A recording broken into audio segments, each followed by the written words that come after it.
Alhamdulillahilladzi qala fi kitabil aziz ya ayyuhalladzina amanu kutiba alaikumus syiyam kama kutiba alal ladzina min qablikum la'allakum tattaqun. Asyhadu an la ilaha illallah wahdahu la syarika lah wa asyhadu anna Muhammadan abduhu wa rasuluhu alladzi ba'athahu Allahu rahmatan lil alamin. Subhanaka la ilma lana illa ma 'allamtana innaka antal alimul hakim. Rabbi shrah li sadri wa yassir li amri wahlul 'uqdatam min lisani yafqahu qawli. Qala Allah subhanahu wa ta'ala ya ayyuhalladzina amanu taqullaha haqqa tuqatih wa la tamutunna illa wa antum muslimun. Ya ayyuhan nasu taqu rabbakum alladzi khalaqakum min nafsin wahidah wa khalaqa minha zawjaha wa batha minhuma rijalan katsiran wa nisaa'a wattaqullaha alladzi tasaaluna bihi wal arham innallaha kana 'alaikum raqiba. Amma ba'du, fa ya ayyuhal ikhwatu rahmatullah. Sebelumnya yang hormati Al-Fadil Profesor Dendri dan selaku dekan dan ayahanda kita sekarang ini, dan pada saudara Aizan yang merupakan penggerak utama kepada pusat Islam As-Solihin, alhamdulillah, dan seluruh staf dan juga para student, para pelajar sekalian, muslimin muslimat yang dirahmati Allah Subhanahu wa taala. Alhamdulillah, Mas sekalian, kita bersyukur kepada Allah Subhanahu wa taala kita masih dipilih oleh Allah untuk dikurniakan satu kurniaan yang besar, yang Nabi mengajar kita untuk memohon akan kurniaan itu jauh sebelumnya 2 bulan. Dalam satu hadis Nabi yang diriwayatkan oleh Imam Ahmad, Nabi mengajar kita untuk berdoa, Allahumma barik lana fi Rajabin wa Sya'ban wa ballighna Ramadan. Ya Allah, berkatilah, dengan kata lain, kurniakanlah kami kesehatan dalam bulan Rajab dan Sya'ban, dan berilah saya peluang untuk sampai menikmati Ramadan. Jadi jemaah sekalian, kita termasuk di antara golongan makhluk Allah yang dikurniakan kesempatan ini. Terus setelah Allah kurniakan kita kesempatan ini, jemaah sekalian, apa sebenarnya kelebihan Ramadan? Dan kalau kita tidak tahu, mungkin ada orang yang Ramadan itu sifatnya hanya bersifat rutin, datang dan pergi, tapi sebenarnya tidak ada satu yang begitu hebat yang dapat dinikmatinya. Sedangkan Nabi tidak selalu berdoa untuk panjang umur, tapi dalam soal Ramadan ini Nabi ajar kita untuk memohon kepada Allah Subhanahu wa taala. Jadi ikhwas sekalian, dalam satu hadis disebutkan Salman Al-Farisi menyebutkan bahwa Nabi apabila menjelang 30 Sya'ban, maka Nabi akan memberi tazkirah atau peringatan kepada para sahabat tentang Ramadan. Antaranya Nabi akan bersabda, ayuhan nas, laqad adhallakum syahrun 'azim, syahrun mubarakun, syahrun fihi lailatun khairun min alfi syahrin, syahrun ja'alallahu siyamahu fariidatan wa qiyama lailihi tatawwu'an, faman taqarraba bihi bi khaslatin kana kaman adda fariidatan fi ma siwahu, wa man adda fariidatan kana kaman adda sab'ina fariidatan fi ma siwahu ila akhir hadis. Dan hadisnya agak panjang. Jadi kata Rasulullah bila dia mimbar, beliau bersabda, wahai manusia sekaligus wahai sahabatku, wahai manusia, laqad adhallakum, telah menjelang kepada kalian syahrul azim, yaitu bulan yang agung, bulan yang di dalamnya ada satu malam disebut dengan malam khairun min alfi syahrin, bulan yang lebih baik daripada 1000 malam, yang diistilahkan lebih baik daripada 1000 bulan. Bulan yang Allah jadikan siangnya wajib untuk berpuasa, dan di malam harinya Allah buka untuk ekstra ibadah, tambahan ibadah tatawuan. Barang siapa yang melaksanakan satu ibadah sunnah dalam Ramadan, maka Allah Subhanahu wa taala akan ganjari dengan ganjaran pahala wajib. Sementara barang siapa yang beramal dengan amalan wajib, maka Allah akan darab dengan 70 kali gandaan. Jadi jemaah sekalian, yang kita nak bahas malam ini ialah soal nikmat Ramadan itu kita bermanfaatkan. Sekali lagi, istilahnya Ramadan skema pahala itu ditukar. Kalau di bulan-bulan yang lain ada istilah pahala sunnah dan ada istilah pahala wajib, kan? Tapi dalam Ramadan, Allah Subhanahu wa taala memberi ruang khasnya kepada kita, kepada umat Nabi Muhammad. Jadi, ikhwas sekalian, kalau kita tidak tahu mungkin ataupun tidak memahami akan nilai ini, barangkali Ramadan akan hanya datang dan pergi. Jadi sebab itu pada saudara sekalian, mungkin di antara kalian tidak biasa dengan solat qabliyah, barangkali kan ba'diyah, cubalah ambil peluang kesempatan ini, ya, untuk menutupi kewajiban-kewajiban yang mungkin banyak terlalaikan. Saya tahu di antara kamu ada yang barangkali berangan-angan untuk qadha, katanya nak qadha, tapi tak qadha juga. Ya. Oh, Ustaz, saya dah tak solat sekian lama, Ustaz. Macam mana nak qadha? Ya. Lagi-lagi dengar Ustaz yang mengatakan siapa yang tak qadha solatnya, dia tidak boleh sembahyang sunat lagi masalah. Ya. Tapi cuma hanya tinggal angan-angan, ya. Ada tak di antara anda yang pernah qadha barangkali? Tak kan? Jadi cubalah, kita ambil kesempatan ini. Walaupun tidak semua ulama yang mengatakan qadha wajib, antaranya Imam Abu Hanifah tidak mengambil pandangan ini, sebab di pegang hadis at-taibu minadz dzambi kama la dzamba lahu.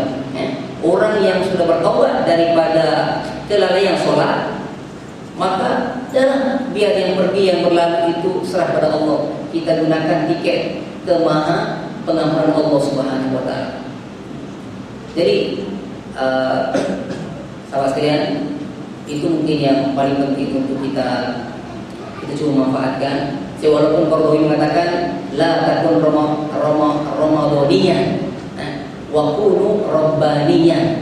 Jangan bersemangat beribadah hanya ketika Ramadan, ya. Tapi nak macam mana kan? Kita memanglah dekat Malaysia, itulah keadaannya, ya. Ramadan sahaja maka seluruh surau dan masjid akan melimpah ruah sampai kadang-kadang perlukan dana untuk menambah dia punya keluasan. Tapi itulah kita manfaatkan. Saya sampai disebutkan, Imam Syafi'i ketika menjelang Ramadan, beliau akan cuti untuk mengarang kitab. Sebaliknya dia akan berkonsentrasi untuk membaca Al-Quran. Sebab Ramadan juga disebut sebagai Syahrul Quran, kan, bulan turunnya Al-Quran. Memang Allah jelaskan Syahrul Ramadan alladzi unzila fihi Al-Quran hudan linnas wa bayyinatin minal huda wal furqan. Dalam Ramadan itulah Allah turunkan Al-Quran yang memang dikhaskan oleh Allah untuk menjadi petunjuk kepada manusia, hudan linnas wa bayyinatin minal huda, dan penjelasan kepada petunjuk yang diwar-warkan oleh Al-Quran. Jadi sahabat ini mungkin antara contoh yang kita boleh dapatkan daripada kehidupan para salafus soleh yang sangat memahami akan nilai Ramadan. Namun malam ini kita coba untuk berbicara soal Al-Quran. Saya yakin soal fadilat Ramadan ini sudah banyak yang Ustaz sampaikan, kan? Saya cuma satu lagi. Saya ingin tahu, dalam khasnya untuk yang muslimin, dalam bulan yang lain Allah menjanjikan untuk seorang individu itu pahala solat sepanjang malam, tapi dia perlu ada dua syarat. Syarat pertama, kata Rasulullah, man shallal isya'a fil jama'ati faka'annama shallal nisfal lail.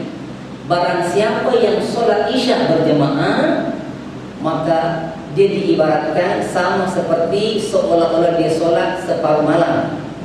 Wa man shalla subha fil jama'ati faka'annama shallal laila kullahu. Dan barang siapa yang menyambung sholat isya berjamaah tadi untuk sholat subuh berjamaah esok, maka digabung, maka sama seperti dia sholat malam sepanjang malam. Itu untuk di bulan yang bukan Ramadan, yang non Ramadan. Saya orang selalu sebut non Muslim kan, non Muslim dan sebulan non Ramadan. Saya mungkin boleh kan. Tapi dalam Ramadan, jemaah sekalian, khasnya kepada para mahasiswa dan mahasiswi, untuk mahasiswa mungkin tidak termasuk dalamnya, khas untuk mahasiswa. Dalam Ramadan skema ini pun Allah tukar. Dalam satu hadis yang diriwayatkan oleh Imam Abu Daud, Nabi bersabda, "Innahu man qama ma'al imam hatta yansarifa ghufira kutiba lahu qiyamul lailati." Rawahu Abu Daud. Barang siapa yang sholat malam, sholat bertarawih bersama imam sehingga dia selesai, sehingga imam selesai, maka akan ditulis untuknya pahala qiyamul lail. Nanti kita balik nih, kita ambil makanan kan? Malaikat terus menulis. Siapa yang balik mungkin buka apa laptop, tengok movie barangkali atau main game, pahalanya sedang berjalan, sedang ditulis oleh malaikat sampailah esok subuh. Kalaupun dia tak sempat datang solat subuh berjemaah, maka tetap untuknya pada malam itu pahala qiyamul lail. Dan kita jarang-jarang qiyamul lail kan? Ataupun mungkin tidak sama sekali kan, bukan jarang-jarang kan? Ini masalahnya. Jadi sahabat sekalian, proses ini yang perlu kita ilmu barangkali. Sebab kalau tidak ada ilmu Ramadan, sehingga Ramadan hanya jadi pesta kan? Pesta di siang hari berlapar, kemudian di petang harinya kekenyangan. Ini yang berlaku pada orang-orang awam. Itu yang kita tengok bazar Ramadan, subhanallah, berlimpah ruah manusianya. Akhirnya kita tidak memanfaatkan apa yang Allah kurniakan. Sedangkan ikhwas sekalian, Nabi sampai pernah mengadu kepada Allah. Nabi kata, Allahumma innaka ja'alta ummati aqsara a'maran wa aqalla a'malan. Ya Allah, sesungguhnya Engkau telah mentakdirkan, menetapkan umatku itu adalah umat yang paling pendek umurnya dan juga paling kerdil dari sudut kemampuannya untuk beramal. Jadi apa sebenarnya yang kita perlu ada untuk bersaing dengan umat yang dahulu? Tambahan, Nabi pernah menceritakan dalam tafsir Jalalain. Nabi menceritakan riwayat seorang pemuda di zaman Bani Israel yang membuat sahabat agak pesimis. Tahu pesimis kan? Dia tak confident. Dia rasa rendah diri. Nabi menceritakan kisah seorang pemuda di zaman Bani Israel yang wakana bil laili mutahajjidan. Di malam harinya pemuda ini menghabiskan malamnya dengan beribadah kepada Allah. Wa bin nahari mujahidan wa shaiman. Tapi di siang hari dia di padang pasir berperang dalam keadaan dia berpuasa. Dan ini berlangsung tidak sehari ataupun 2 hari, tapi Nabi sebutkan selama 1000 bulan.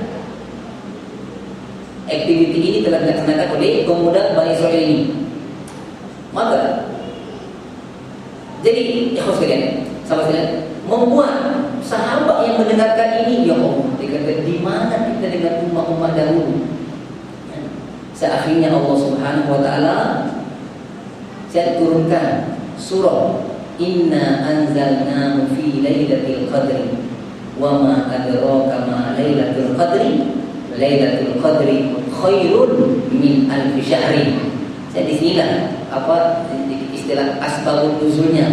Ayat ini bila Nabi menceritakan kehebatan pemuda ini, ternyata sahabat agak terpukul daripada riwayat itu, membuat mereka agak sedih nak bersaing dengan Umar dahulu, Masya Allah.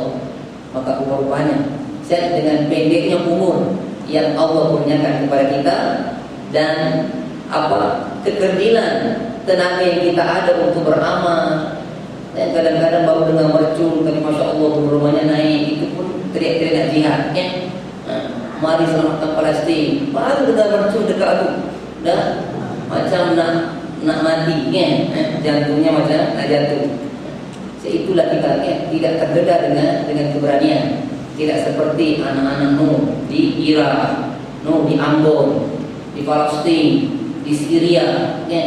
Mereka dengan bom, dengan M16 itu pemandangan biasa, seperti lagu-lagu nasyid yang kita selalu dengar.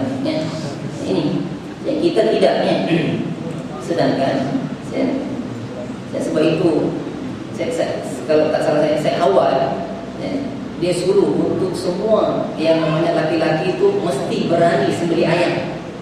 Ini baru tengok darah sampai macam pengsan. Itu pun kata nak jihad, jihad banyaklah. Cuba sembelih ayam dulu. Nanti kita minta nanti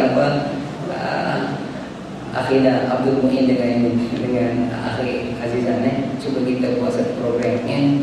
Belilah, kita minta bukan beli 1000 ekor ayam disembelih oleh setiap student. Ini untuk menjaga keberanian. Kadang-kadang telapak tangannya sehalus sutra, baru terkena tuh nasi kering berdarah, ya Allah ya Rabbi. Macam mana nak pergi membantu sahabatmu di dekat Syria sana. Jadi inilah kondisi kita. Jadi sebab itu mungkin Malaysia dengan keadaan yang seperti ini, tapi dari sudut bantuannya mungkin lain. Bantuan orang Malaysia ialah dana, duitnya berjuta-juta, bahkan hampir berbilion sekarang dihantar ke Palestin. Jadi saya kembali kepada tadi saya dah sebutkan soal skema pahala dalam Ramadan dan juga qiyamul lail. Saya mudah-mudahan ada yang mau untuk manfaatkan. Dalam Quran Allah selalu mengulang-ulang kalimat fa'al min muddakir. Bila Allah menawar sesuatu, kata Allah, tapi adakah yang mau mengambil kesempatan ini? Ini jelas yang mungkin yang datang ke surau, tapi yang lain tetap. Tapi inilah yang namanya ujian. Cuma satu hal pasti yang kita perlu bahas malam ini tentang Al-Quran. Nabi pernah bersabda, taraktu fikum amrayni lan tadillu abada ma tamassaktum bihima, kitabullah wa sunnat rasulih. Kata Rasulullah, aku tinggalkan kepada kamu wahai umatku dua bekalan, dua senjata. Selagi kalian berpegang dengan dua senjata ini, maka selagi itu anda tidak akan diselewengkan. Lan tadillu, Nabi menggunakan perkataan nafi lan. Dalam Al-Quran ada ma nafi, ada la dan ada lan, ada tiga. Ma wa ma khalaqtul jinna, aku tidak menciptakan. La ilaha illallah dan walan tardo angkal yahudu walan nasara. Dalam hadis ini Rasulullah menggunakan lan tadillu abadan. Barang siapa yang memahami Al-Quran dan sunnah Rasulullah dalam bentuk yang benar, belajar, bukan sekedar dengar-dengar. Ada juga orang kata paham, tapi pahamnya cuma mendengar-dengarkan. Perlu untuk belajar. Innamal ilmu bita'allum. Kata Nabi, sesungguhnya ilmu itu diperolehi dengan belajar. Maka dalam Al-Quran disebutkan, Quran itu adalah pedoman. Dan di antara mungkin kita sekarang bertanya, kenapa kejahatan sekarang semakin menggila, barangkali semakin menjadi dengan remajanya, dengan orang tuanya, dengan segala-galanya. Sebenarnya Al-Quran telah sebutkan dalam surah Al-Hadid. Nah, Allah berfirman, alam ya'ni lilladzina amanu an takhsha'a qulubuhum li dzikrillah wa ma nazala minal haqq wala takunu kalladzina utul kitab min qabl tala alaihimul amad faqasat qulubuhum wa katsirun minhum fasiqun. Surah Al-Hadid ayat yang ke-20. Allah mengatakan, apakah belum sampai lagi untuk orang yang mengaku beriman untuk mempelajari secara serius firman Allah Subhanahu wa taala setelah sekian lama kita berkecimpung dengan bidang yang kita ceburi sekarang.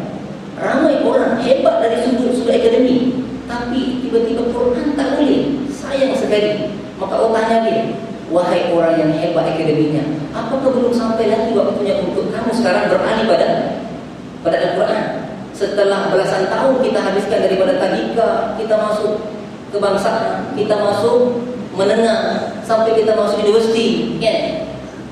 Sampailah kita berada sekarang ini. Ini adalah bidang yang kita ceburi. Sekarang Allah tanya, apakah belum sampai lagi waktunya? Mungkin student yang rata-rata sekali berumur 19 tahun masih ramai yang jahil Quran, saya tahu, ya. Kadang-kadang kalaupun dia tahu Quran bacaannya dikampukan, ya. Waktu tadi saya agak tersima tadi bila tengok imam dari sudut bentuknya, oh saya sangka hafid daripada Yaman, ya.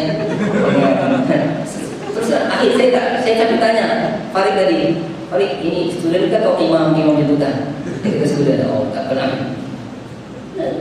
Sebab apa sekalian? Kalau dekat ialah saya biasa hidup kat Mesir, mesti dengan Saudi Arabia. Jadi saya tengok kalau itu orangnya seperti itu memang hebat. Jadi apa kata Allah? Apakah belum sampai lagi? Ya. Sedangkan di antara anda ramai yang hacker dalam komputer, ya. Boleh godam siapa punya ini apa? Tapi sayang sekali dengan Al-Quran masih ada yang merangkak-rangkak, bahkan di antaranya ada yang buta. Maka pasti orang ini bermasalah di dalam kuburan. Belum sampai di akhirat pasti akan sangkut. Bila malaikat mau tanya dia, malaikat Israel kata malaikat Munkar Nakir, man rabbuka? Boleh jawab, Allahu Rabbi. Wa man nabiyyuka? Muhammadun Nabi. Dan bila sampai kepada yang ketiga, wa ma imamuka? Saya bezain, man itu siapa? Ma itu apa? Wa ma imamuka? Apa panduan kamu? Sebab itu imam, itu disebut imam depannya, sebab dia pemandu.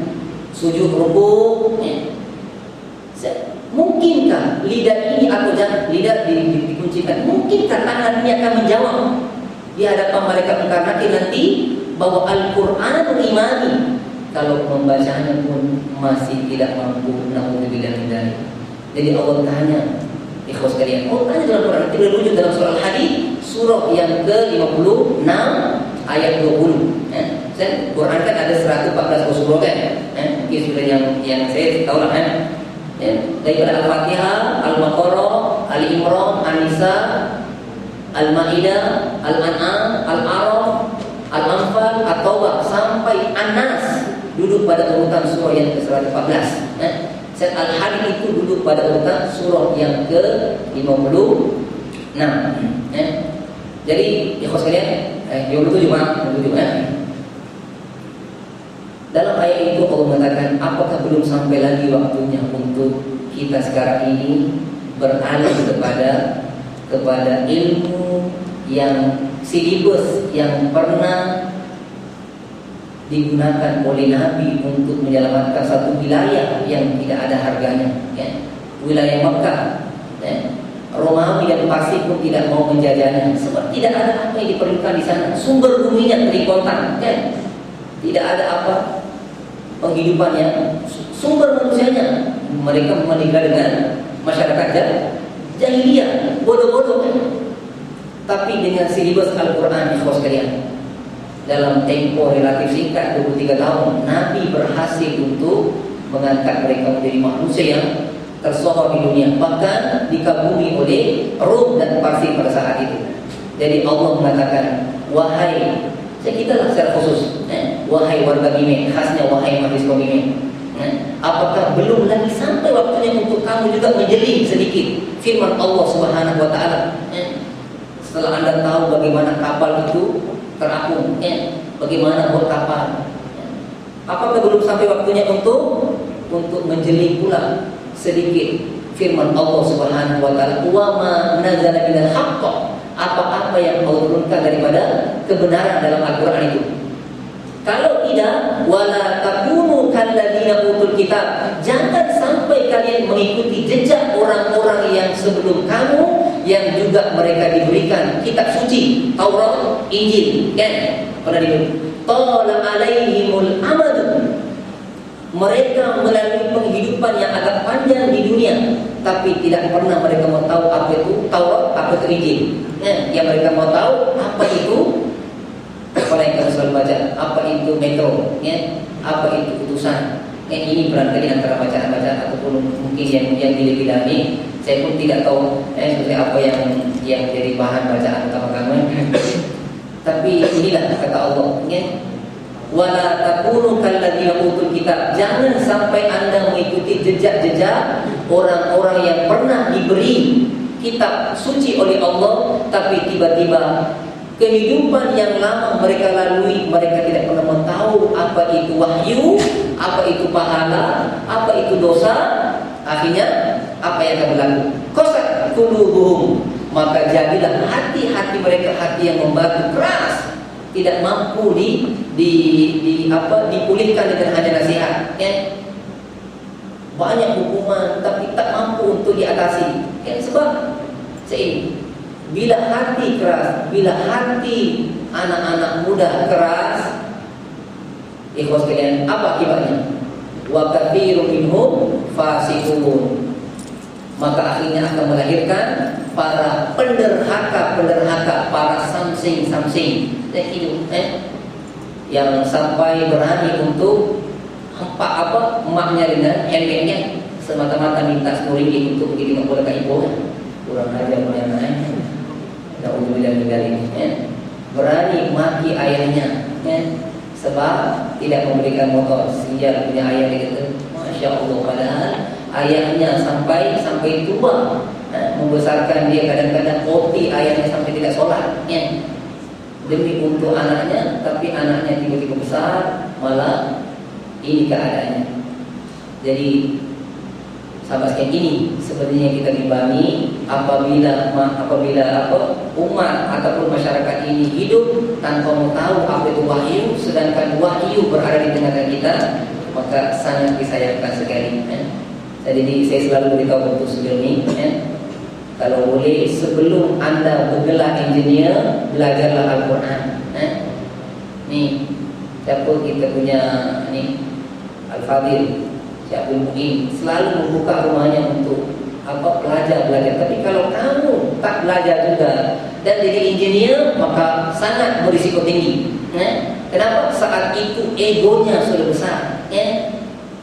Sebab itu Umar mengatakan, tafaqahu qabla an tasudu. Wahai manusia, jadilah orang yang faqih. Khasnya dalam soal fardu ain sebelum kamu jadi sayyid, jadi tuan. Ini sudah ada sebagai chief engineer, kan sudah ada bawahan, sudah ada pekerja, tapi belum pandai sholat, belum pandai lagi. Kalau sholat kadang-kadang masih macam ni. Tengok dia punya anak budis bos akhir menjahit. Nak belajar sudah malu, kan?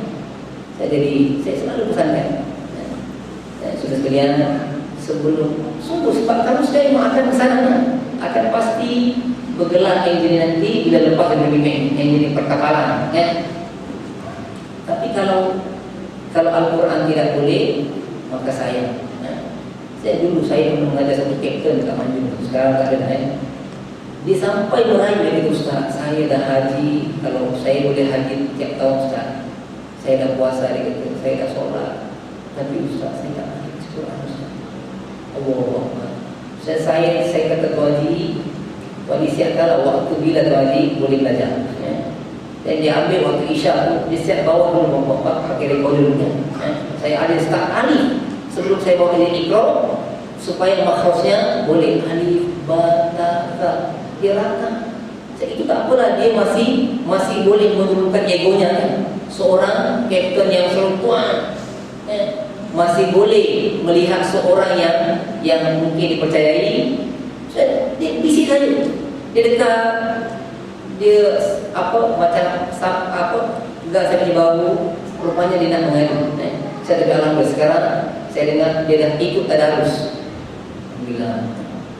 Dan ini maksudnya dia cuba manfaatkan dia punya masa pensiun itu untuk bersiap. Tapi maksudnya ini sebab memang Allah Subhanahu wa taala telah jadikan kita di sini, wa ma khalaqtul jinna wal insa illa liya'budun. Antara ibadah yang Allah nakkan ialah qiraatul Quran. Sebab itu ada seorang ulama India Pakistan namanya Maulana Ali Khan. Dia tulis buku dalam bahasa Urdu. Tapi buku itu begitu hebat sampai diterjemahkan oleh orang-orang Arab. Terjemahannya, Mada wajibatul muslim tijah Al-Quran. Apakah kewajiban seorang muslim terhadap Al-Quran? Yang pertama disebut sana, disebut buku ini ada 5. Dia kata yang pertama kewajiban kita ialah al-iman bihi, beriman dengan Al-Quran bahwa ia adalah firman Allah yang tidak ada cacat celahnya, tidak ada yang perlu untuk dibuat perubahan. Memang diturunkan daripada Lauhul Mahfuz. Yang keduanya membacanya dan beriman insyaallah. Confirm semuanya kita beriman. Kita bukan sama musyrikin dan kita juga bukan orang Syiah. Saya orang Syiah itu dia menafikan bahawa Quran yang ada pada kita adalah Quran yang kurang. Sebab dia kata ketika Uthman mengumpulkan buku Quran, dia ada sedikit clash dengan Ali. Jadi dia tak bawa Ali untuk berbincang